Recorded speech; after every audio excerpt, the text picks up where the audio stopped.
స్తోత్రములు ప్రభువునకు. తెలుగు బైబిల్ ఛానల్కు మీ అందరికీ స్వాగతం. ప్రభువా, మోనల్లో నీ సన్నిధిని అనుభవించుటకు మేము వచ్చుచున్నాము. మా హృదయములను ప్రశాంతపరిచి నీ స్వరాన్ని వినునట్లు మాకు సహాయం చేయము. యేసయ్యా, సమాధిలో నీవున్న ఆ నిశ్శబ్ద సమయాన్ని మేము ధ్యానించుచున్నాము. మా విశ్వాసమును బలపరిచి నీలో నిరీక్షణను నేర్పుము.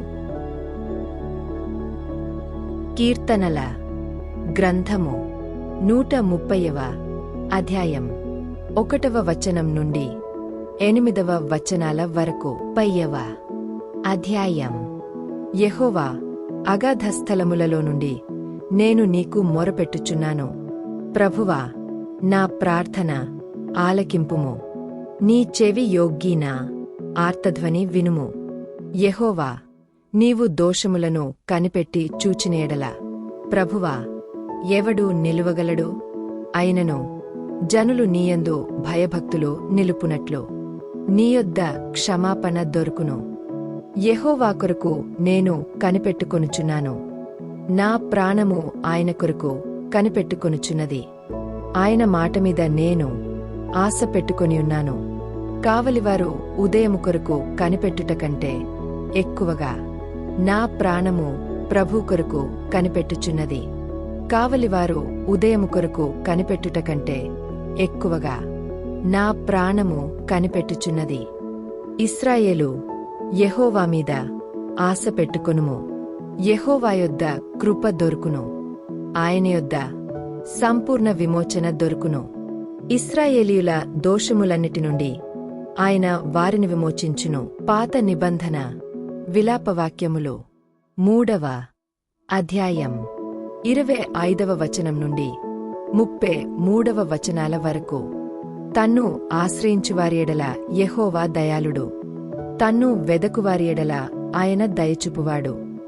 నరులు ఆశ కలిగి యెహోవా అనుగ్రహించు రక్షణ కొరకు ఓపికతో కనిపెట్టుట మంచిది. యౌవనకాలమున కాడి మోయుట నరునికి మేలు. అతనిమీద దానిని మోపినవాడు యెహోవాయే గనుక అతడు ఒంటరిగా కూర్చుండి మౌనముగా ఉండవలెను. నిరీక్షణాధారము కలుగు నేమోయని అతడు బూడిదలో మూతి పెట్టుకొనవలెను. అతడు తన్ను కొట్టువాని తట్టు తన చెంపను త్రిప్పవలెను. అతడు నిందతో నింపబడవలెను. ప్రభువు సర్వకాలము విడనాడడు. ఆయన బాధపెట్టినను తన కృపా సమృద్ధిని బట్టి జాలిపడును. హృదయపూర్వకముగా ఆయన నరులకు విచారమునైనను బాధనైనను కలుగజేయడు. కొత్త నిబంధన లూకా సువార్త 23వ అధ్యాయం 50వ వచనం నుండి 56వ వచనాల వరకు. అరిమతయ్య అను యూదుల పట్టణపు సభ్యుడైన యోసేపు అను ఒకడుండెను.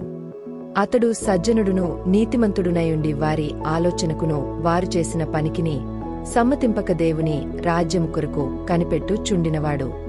అతడు పిలాతునొద్దకు వెళ్లి యేసు దేహము తనకిమ్మని అడుగుకొని దానిని క్రిందికి దించి సన్నపు నారబట్టతో చుట్టి తొలిచిన రాతి సమాధిలో ఉంచెను. అందులో ఎవడునూ అంతకు మునుపెప్పుడునూ ఉంచబడలేదు. ఆ దినము సిద్ధపరచు దినము విశ్రాంతి దినారంభము కావచ్చెను. అప్పుడు గలిలయ నుండి ఆయనతో కూడా వచ్చిన స్త్రీలు వెంట వెళ్లి ఆ సమాధిని ఆయన దేహము ఏలాగుంచబడెనో చూచి తిరిగి వెళ్లి సుగంధ ద్రవ్యములను పరిమళ తైలములను సిద్ధపరచి ఆజ్ఞ చొప్పున విశ్రాంతి దినమున తీరికగా ఉండిరి. వాక్య సందేశం. మౌనం దేవుని సన్నిధిలో నిరీక్షణకు సమయం. సమాధి నిశ్శబ్దం ఆశను ముగించలేదు. అది పునరుత్థానానికి ముందు సమయం. మనము కూడా నిరీక్షణలో దేవుని నమ్మాలి. ముగింపు ప్రార్థన. ప్రభువా, మౌన ధ్యానంలో నీ ప్రేమను లోతుగా గ్రహించునట్లు మాకు సహాయం చేయము. నిరీక్షణలో కూడా నిన్ను నమ్మునట్లు మాకు విశ్వాసమివ్వుము. యేసు నామములో ప్రార్థించుచున్నాము. ఆమేన్. ఈ వీడియోలో యూట్యూబ్ యొక్క కొత్త ఫీచర్ అయిన క్విజ్ కూడా ఉంది. మీరు తప్పకుండా ప్రయత్నించండి. ఈ వాక్యం మీ హృదయాన్ని బలపరిస్తే లైక్ చేయండి, షేర్ చేయండి మరియు మా తెలుగు బైబిల్ ఛానల్ను సబ్స్క్రైబ్ చేయండి. యూట్యూబ్ మీరు తదుపరి వీడియోను ఇష్టపడతారని భావిస్తుంది. దయచేసి చూడండి మరియు మీ ప్రార్థన, అభ్యర్థనను మాతో పంచుకోండి.